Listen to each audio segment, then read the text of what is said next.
Defense Minister David McGuinty being courted by countries that want to sell us military submarines. The contenders, South Korea's Hanwha and Germany's TKMS, a joint venture of sorts between Germany and Norway. Prime Minister Mark Carney will be in South Korea in a matter of days, and defense ministers for Germany and Norway have just wrapped up a mission to Ottawa.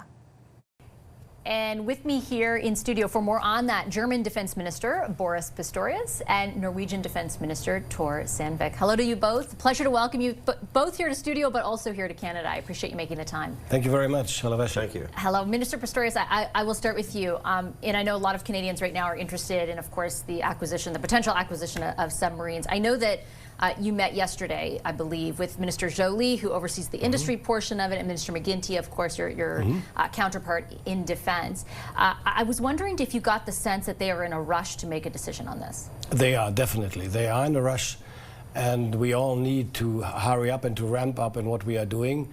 And so my impression is absolutely clear. They see exactly what it is about.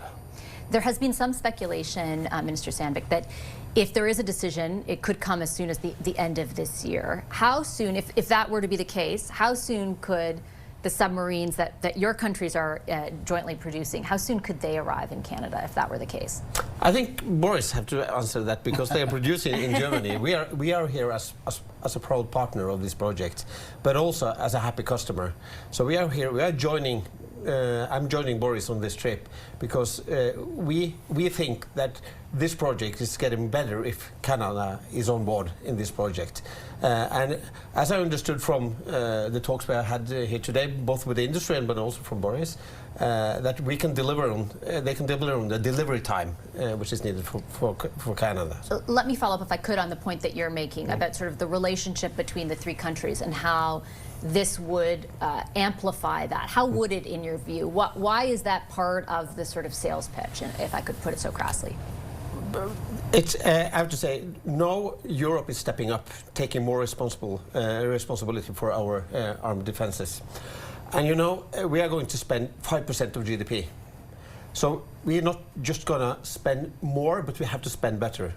So we need to have partnerships. We are buying the similar submarines as Germany, so we can maintain them together. We can have spare parts together. We can stockpile together. We can train. Yeah, and we can train together and also sail together. I really think if Canada joins, this will be the world's largest conventional submarine fleet. This will strengthen this partnership. It will be more stamina in case of crisis or in the worst case of wars, to have the spare parts we need to keep this going, but also to have the ammunition for it and to have the crew for it, and also to maintain them, because they always have to maintain submarines. So for us, widening this partnership with an ally like Canada, which is like Norway, a maritime Arctic nation, which knows this area well, like we do, but also because we are threatened by the same aggressor, Russia. That's the benefit for Norway in this. And I have some questions about that threat in a moment, but Minister Pistorius, I do want to sort of jump off that point and ask you as well, sort of the proposition to Canada, because of course the competitor in this is the South Koreans, but what I heard very much during this visit was about the sort of interoperability and the idea that three NATO allies would be working together on something like this. In your view, as concisely as possible, what is the advantage of that? The advantage is just laying on the table. It is more interoperability, more interchangeability, but in particular is the joint perspective on the Northern Atlantic of the High North and on the Indo-Pacific as well. I mean, we all face the reality. In the northern part of our world, Russia is remilitarizing the region. China is present, so we have to face that together, and we have to go against it together. So that we have to deter and to defend ourselves. And if we do that jointly with joint procurement, joint development of weapons and systems, and everything Tora mentioned earlier, then we are strong enough to do that. And we do that on the base of same values, same perspectives, and of the experience of much reliability. And if I could follow up on that, because part of what you're talking about is vis-a-vis the threat from China and Russia.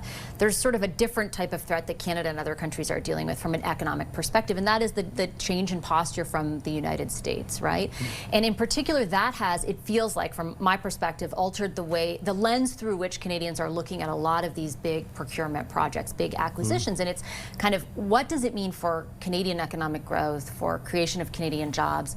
I wondered if you could reflect on that for a moment, because I've read everything from, you know, after the first one they could be produced here, to the maintenance could happen here in Canada. Is there a specific aspect that has been pitched to the Canadian government? What are you willing to kind of consider in that vein? Well, in the first place, that's a decision of the industry, of course, because this is not a public industry, it's not a state-governed industry, it's a private industry. But still, they are quite clear, and the experience of TKMS is quite clear to see too, because 41% of their productions of submarines in the past 80 years were placed in the countries they procured. So this is the first point. The second point is, of course, there are a broad variety of fields of cooperation, not only in military aspects, not only in aspects of producing that submarines, but as well beyond in civilian fields, like raw materials, like automotive, like battery production and so on. But for example, this is from my perspective very important as a defense minister, we will procure the very, very excellent combat management system from Canada for our entire Navy. We will buy at least 18 global aircraft in the years to come, maybe even more when it comes to Global Eye. We invest in the 5 years to come 35 billion euros, only Germany, in the space. So, and we are looking for partners like Norway and like Canada. So there is a huge variety of fields of cooperation with the benefit of jobs and money in Canada. But just so that I'm clear, I know you were saying it's industry, right? But is there, do you think, a specific, like, is it clear that there needs to be a specific kind of proposition on the table for Canadian benefit? That's the mutual perspective on that. We are partners. Let me say it in other words. We are not talking about just selling some submarines. It's not about phrases. We are offering reliable relationship for decades to come. Selling submarines will mean, in our perspective, we maintain for decades together, we develop together. For example, Canada and the European Union are just developing the anti-torpedo torpedo, which is a new system which will create jobs in Canada too. So this is only one part of all the fields we are working on, and then of course our interest is, as Germany for example, not only to stay the 6th or the 5th biggest investor in Canada, but being even improving. And I have questions about that in a moment. I did want to get sort of your assessment, though, Minister Sandvik, about the threat environment, because what we're talking about, you know, as member countries of NATO, is greatly expanding, as you mentioned, in your case, 5%. In our case, we've finally put out a path to hit even the initial goal of 2% on defense spending. The threat, as you see it, recently we have seen an increased number of incursions, for example, by Russia into European airspace. What should we read into that? I think, first and foremost, the threat is Russia in Ukraine. If Putin succeeds in Ukraine, then it's getting dangerous, not only for Europe, but for all the world. First and foremost, for a rule-based order, but also because he will then come after more countries. But we can say Putin is losing heavily on the battleground in Ukraine. He's lost 1 million soldiers. He's losing 1,000 to 1,500 each day on the battlefield in Ukraine. But we know, as a neighbor of Russia in the north, in the Arctic, that they still have the Northern Fleet intact. They still have the strategic submarines with the nuclear warheads intact. They still have the attacking submarines, the multi-role submarines, which threaten pipelines, which threatens internet cables and power cables on the subsea ground, and which threatens the transportation lines, the transatlantic transportation lines. So we say that we need to deter Russia, and we need to follow what's happening in the north, in the Kola Peninsula. The shortest way to North America, to Canada, is over the North Pole for the nuclear warheads at the Kola Peninsula. Norway is NATO's airs and ice in the north. We're watching that 24/7. And we know that they are testing new missiles, hypersonic missiles. They're testing nuclear-driven torpedoes up there, up in the north. So we're looking after that. So bringing partners into this and bringing deterrence into this with new submarines, with new frigates that we buy as in a strategic partnership with the UK. And also, of course, standing with the alliance and spend better, interoperable, and thinking this as a family who's going to stay together for decades and develop these systems together. This is the most important part for Norway.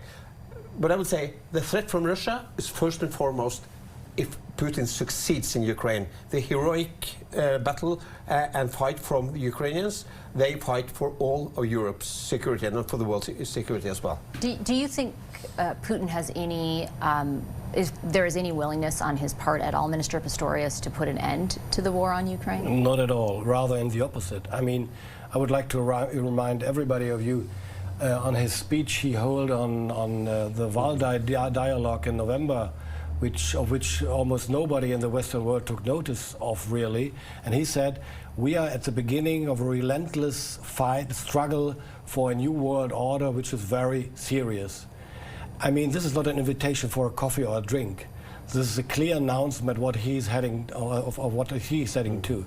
So we have a threat, and there's no willingness at all to negotiate peace. Every attempt, every try of Donald Trump and others failed because he didn't want.